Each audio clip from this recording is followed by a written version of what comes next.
Okay, well, first of all, I have to say it's a pleasure. Likewise. And to be totally honest with you, I, like almost everyone, grew up with the original, with the usual Hansel and Gretel version. Yeah. So when I heard that they were suddenly witch hunters, honestly, I couldn't picture them being witch hunters. But then I saw the film last night, and I just have to say I loved it. I mean, everything about it, the special effects, the characters, the story behind it.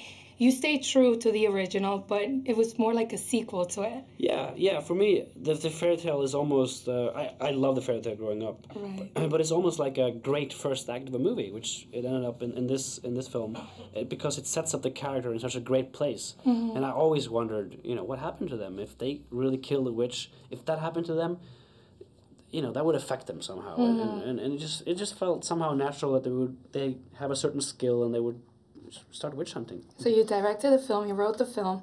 When did your imagination start to play with this idea? I can't remember exactly when. I had the idea for a long time. I had it in film school. I started film school in Australia 6 or 7 years ago, and we actually had a pitching contest in school where you go up to the teacher, he pretends to be a Hollywood producer, and you have 1 minute to pitch an idea. And I remember pitching Hansel and Gretel. I said, well, basically it's a fairy tale, and you meet Hansel and Gretel 15 years after the gingerbread house, and they're grown up to be bounty hunters for witches. And my teacher told me, Tommy, don't ever speak of this idea again until you're in front of a Hollywood producer, and I guarantee you will sell it.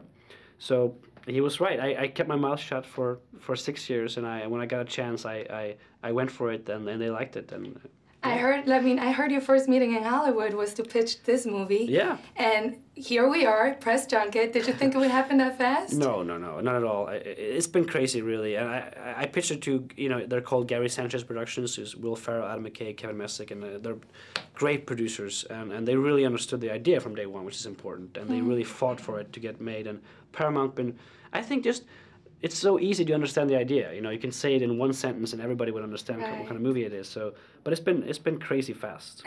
Are there any other fairy tales that you might be doing in the future?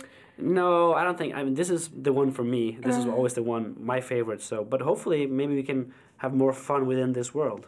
I hope so. Right. Well, the movie's a little on the dark side, but it also has comedy in it. Yeah. Do you think it has a little bit of everything for everyone? Hopefully, comedy was important to us to incorporate that, to mix that kind of dark world that the Grimm brothers set up, that horrible, scary world, with a modern sensibility and a sense of humor. I just always thought could be an interesting mix. And yeah, there are some extreme moments in the film. There's gore in the film, but I think the humor kind of weighs up for it all, and it feels like a fun ride. Right. Well, thank you very much. Thank you. It was a pleasure.